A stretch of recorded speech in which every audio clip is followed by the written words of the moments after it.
Pada bagian C# Construction Programming bagian yang pertama, kita akan membahas terkait environmental class, kemudian sistem console class, deklarasi variabel dan inisialisasi, membuat variabel dengan keyword new, parsing value from string data, narrowing and widening data type conversion, working with string, narrowing and widening data type conversion, keyword check, implicit variable var, iterasi dan decision. Yang pertama, kita akan melihat terkait dengan sistem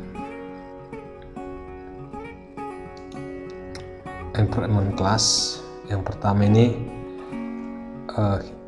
kita akan tujuan dari bagian ini adalah untuk memperoleh informasi lingkungan sistem di mana sistem ini bekerja ya. Jadi caranya nanti kita pakai keyword environment, kemudian kita bisa mendapatkan misalnya path dari folder atau logical drive, kemudian apakah dia operasinya 64 bit, kemudian apa nama mesinnya, kemudian apa versi OS-nya dan yang lain-lain yang bisa kita dapatkan dengan environment ini.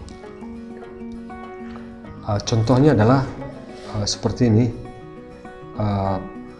For each string drive in environment get logical drive, ini akan mendapatkan semua drive ya. Kemudian drive-nya dituliskan semua, kemudian environment sistemnya, OS-nya apa, jumlah prosesornya apa, versi .NET-nya apa, dan kemudian versi command line-nya ada di mana. Keluaran dari get logical drive ini adalah memunculkan drive apa saja yang dimiliki oleh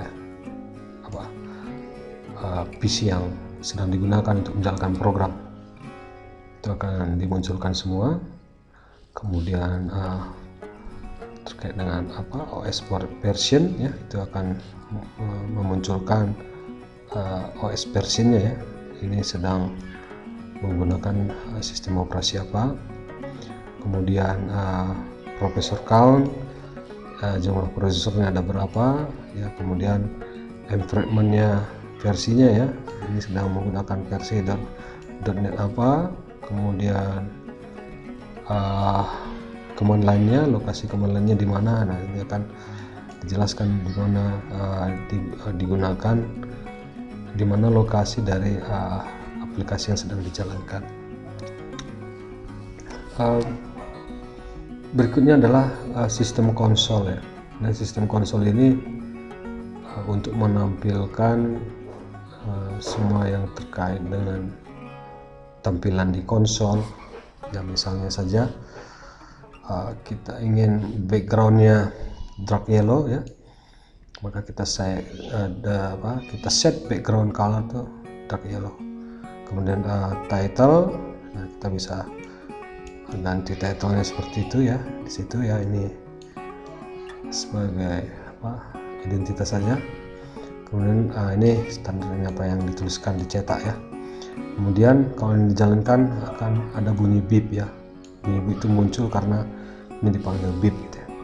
Ya, ini mungkin bisa jadi sesuatu yang diperlukan juga ya, sebagai notifikasi yang dibutuhkan untuk sebuah sistemnya. Nah, kemudian ini adalah suatu best practice ya, merupakan suatu kebiasaan yang baik ketika di awal ketika membuat variabel diberikan nilai awal gitu ya. Misalnya my integer di 0, my string dikasih nih basis karakter data, boolean dikasih nilai true, kasih false. Nah, ini tujuannya apa? Tujuannya untuk menghindari error ya. Jadi ketika ada kalanya variabel itu digunakan di bagian program itu tapi tidak bisa nilai, maka ada nilai defaultnya sehingga mencegah program itu untuk error. Kemudian dengan keyword new dapat juga dibuat sebuah variabel gitu ya. Dan nanti variabel yang dibuat itu akan mempunyai default value gitu ya. Jadi dengan keyword new kita bisa membuat variabel baru dan nantinya variabel akan diberikan default value. Misalnya boolean itu default value-nya false, numeric itu default value-nya 0 atau 0,0. Char itu empty ya, integer itu 0. Datetime itu default value seperti ini. Ini menjelaskan tanggal ya, ini menjelaskan waktunya. Nah, misalnya kita membuat sebuah boolean ya, boolean yang merupakan tipe bool. Nah, ini caranya seperti ini, boolean. Kemudian desain dia adalah sebuah boolean. Integer adalah sebuah nilai integer, desain dia jadi variabel baru atau objek baru. Kemudian float, ini dibuat dia adalah sebuah new float. Kemudian decimal, dia sebuah decimal. Kemudian bisa juga dibuat dia di sebuah waktu ya, date time, maka akan dihasilkan sebuah variabel baru yang merupakan tipe date time. Nah, beginilah caranya membuat variabel baru dengan keyword new ya. Jadi dia pertama ditentukanlah dia variabel baru itu sebagai apa gitu. Nah, ini kalau dijalankan akan menghasilkan keluaran seperti ini dengan nilai default value-nya masing-masing, seperti yang dijelaskan di slide sebelumnya ya. Kemudian kita dapat melakukan parsing value ya, from dari string data ya. Jadi mengkonversi data dalam bentuk string ke bentuk lain, misalnya string ke integer ya. Nah, ini kenapa diperlukan string ke integer atau ke number yang lain ya, karena biasanya data dari GUI atau dari command line itu nilainya string gitu ya. Jadi perlu diubah menjadi string kalau memang dibutuhkan karena mau tidak mau di GUI dan command line itu tipenya string, sementara kita ingin mengoperasikan penambahan misalnya, dan itu tidak bisa kita lakukan dengan string, harus kita ubah ke angka, misalnya ke integer. Nah, contohnya seperti ini, masukkan angka, kemudian angkanya ini untuk input datanya ya, ini untuk kemudian dibaca data yang dimasukkan dan diparse gitu ya, diparsing menjadi tipe integer. Nah, ini caranya seperti itu. Dan untuk string ya, untuk string ada beberapa manipulasi dasar ya. Misalnya kita bisa tahu panjang string itu ya, kemudian kita bisa compare dua string, kita bisa lihat dia mengandung sesuatu atau tidak, atau kita bisa membandingkan identik enggak karakternya ya. Kemudian kita bisa format, kemudian kita bisa insert sesuatu di situ, atau kita pad ke kiri gitu ya, pad left. Nah, ini beberapa manipulasi dasar yang bisa kita lakukan dengan string. Nah, ini contoh yang lain, pad right, remove, replace, kita bisa split, potong, trim, potong, to upper, to low, membesarkan dan mengubahnya menjadi huruf kecil. Nah, ini beberapa teknik manipulasi dasar untuk string. Contohnya adalah seperti berikut ya. Misalnya string 1 itu teks, 1 itu institute, teks 2 itu teknologi Dell. Nah, kemudian ini kedua teks ini ya, teks 1 ya dan teks 2 ini mau digabung gitu ya, digabung dan ditampung dalam teks gabungan. Caranya adalah concat ya. Jadi digabung string ini dipanggil fungsi string ya, kemudian dipanggil yang mengconcat. Nah, teks 1 digabung dengan teks 2. Nah, kemudian kalau itu sudah digabung, dia akan menghasilkan seperti ini, Institute Teknologi Dell. Kemudian Manipulasi berikutnya lah teks yang sudah digabung tadi itu di pad right 30 ya, pad right 30, dan diberi padnya itu adalah garis seperti ini, dan ini akan menghasilkan yang ini ya. Kemudian semua dihuruf besarkan ya, maka kita bisa dapatkan semua Institut Teknologi itu jadi huruf besar. Nah, ini beberapa manipulasi dasar terkait dengan string ya. Nah, kemudian ini ada escape karakter ya.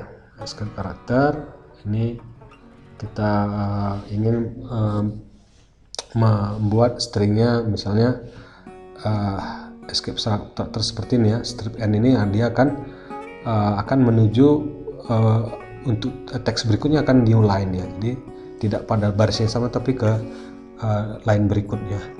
Nah, ini, dan kemudian ini ada beberapa escape karakter ya, misalnya single quote ya, double quote, ini pakai ini gitu ya, dan yang lain-lain gitu ya, ini bisa digunakan gitu ya. Berikut adalah contoh escape karakter. Yang pertama adalah /a. /a ini akan menghasilkan efek bunyi beep. Kemudian ada /t ya. /t ini akan menghasilkan space seperti ini. Kemudian ada penggunaan slash di sini ya. Di sini ada slash ya. Kemudian di sini ada slash, di sini ada slash. Ini untuk apa? Untuk mengakomodasi tanda kutip ini supaya bukan dianggap sebagai string, tetapi nantinya akan dicetak apa adanya sebagai tanda kutip 2. Jadi kalau tidak ada ini, dia akan menganggap ini adalah sebagai string, sehingga nanti programnya akan error. Kemudian berikutnya adalah double slash. Double slash ini untuk menampilkan padnya. Jadi nanti akan dengan adanya double slash dia akan muncul tetap slash 1 gitu ya. Kemudian ada /n, ini new line ya. Kalau kita lihat di sini dia akan ada beberapa baris baru ya sebelum baris yang ini gitu ya. Nah, itu tujuannya untuk memberikan baris baru. Verbatim string add seperti ini bisa digunakan untuk mendisable ya literal escape karakter ya. Nah, contohnya adalah seperti ini. Konsol Rockline Institut Teknologi Dell, kalau kita buat tanpa verbatim string add seperti ini akan error. Tapi kalau kita buat, dia akan dituliskan seperti apa adanya nih ya. Jadi institut spasi teknologi dan Dell gitu ya. Kemudian berikutnya escape karakter yang digunakan seperti di sini ya. Nah, ini akan menghasilkan keluaran seperti ini. Bagaimana kalau ini tidak ada? Maka akan error. Kenapa? Karena ada escape karakter yang tidak dikenali. Ini adalah contohnya tanpa verbatim string. Maka di sini pada keterangan dapat dilihat bahwa unrecognized escape karakter. Jadi escape karakter sequence ini tidak dikenali, sehingga dia akan error. Bagaimana supaya tidak error? Tentu di sini kita tambahkan tanda verbatim. Nah, maka program ini akan dapat dapat bekerja dengan benar gitu ya. Tidak akan error lagi. Referensi lain terkait verbatim bisa dilihat di dokumennya Microsoft secara online. Referensi terkait penggunaan verbatim ini ya, tanda verbatim. Salah satunya verbatim bisa digunakan sebagai identifier ya, identifier ya. Jadi misalnya ini ada contoh di sini, ada verbatim for, maka for di sini bukan dikenali sebagai for untuk pengulangan ya, tapi dia dikenali sebagai variabel ya, sebuah variabel saja. Nah, ini contoh lain dari penggunaan identifier, penggunaan dari verbatim ya, tanda verbatim. Narrowing data itu data yang range-nya lebih besar ditampung oleh data range yang lebih kecil. Contoh, data dengan tipe integer ditampung oleh byte. Nah, proses ini tidak diizinkan oleh CLR-nya sysaf. Jadi proses ini akan error ya. Seperti ini contohnya adalah di sini ada metode menambahkan angka, variabelnya dalam bentuk integer ya. Kemudian penambahan ini akan ditampung dalam sebuah variabel yang bertipe byte. Nah, ini tidak akan bisa dilakukan karena secara implisit tidak bisa dilakukan integer ke byte. Solusinya adalah dengan casting ya. Jadi narrowing secara eksplisit ini, explicit casting ini CLR bisa mengizinkan untuk dilakukan. Jadi angka tambah tadi itu kemudian di casting ya, diubah menjadi byte sebelum ditampung dalam variabel penampungnya ya. Jadi sekarang variabel penampungnya sama. Tentu ada risikonya ya. Risikonya adalah karena yang menampung adalah tipe yang lebih kecil, jadi ada kemungkinan data yang hilang. Contohnya seperti ini, 100 tambah 250 seharusnya 350, tetapi ada data yang tidak bisa ditampung sehingga yang ditampilkan hanya 94 sesuai dengan daya tampung dari byte itu sendiri. Kalau widening itu kebalikan narrowing, jadi data yang kecil ditampung oleh data yang besar, dan di proses ini tidak ada masalah ya, dan itu bisa dilakukan. Kemudian ada keyword check ya. Keyword check ini tujuannya adalah untuk mengecek suatu operasi aritmatika misalnya ya, sehingga kalau itu ada sesuatu yang salah, maka prosesnya tidak akan dilakukan ya. Contohnya seperti ini ya, ada proses penambahan dua angka ya, 100 dan 250, dan itu ditampung di byte. Nah, tentu ini tidak akan bisa karena daya tampung byte itu tidak mencukupi untuk itu gitu ya, sehingga itu akan menghasilkan error. Supaya itu tidak errornya ditangani ya, maka ditambahkan dengan check ya. Jadi ini untuk mengatasi errornya, jadi dia tidak akan ditampilkan errornya secara langsung ya, jadi tidak untuk user akan lebih nyaman dan akan lebih jelas errornya seperti apa. Nah, ini gunanya ceknya. Ya, berikutnya adalah implicit variable var gitu ya. Jadi ini adalah sebuah implicit variable ya. Jadi kita tidak user ya, programmer tidak menentukan langsung tipe variabelnya apa ya, tetapi compiler lah yang menentukan tipenya ya. Dari mana compiler menentukan tipenya? Itu dari nilai yang diassign ke variabel itu. Kalau nilainya adalah sebuah desimal, maka akan tipenya adalah desimal. Kalau nilainya string ya nilainya adalah string. Tetapi variabel tidak bisa digunakan untuk semua kondisi ya. Contohnya dia tidak bisa digunakan di field data ya. Jadi seperti ini ada penggunaan private var maintainer ini akan error ya, karena dia hanya bisa untuk lokal ya. Jadi untuk kondisi ini tidak bisa. Kemudian dia tidak bisa sebagai return value ya. Return value seperti ini ya. Ini adalah satu metode ya. Kemudian returnnya adalah var, itu tidak bisa digunakan var sebagai return value.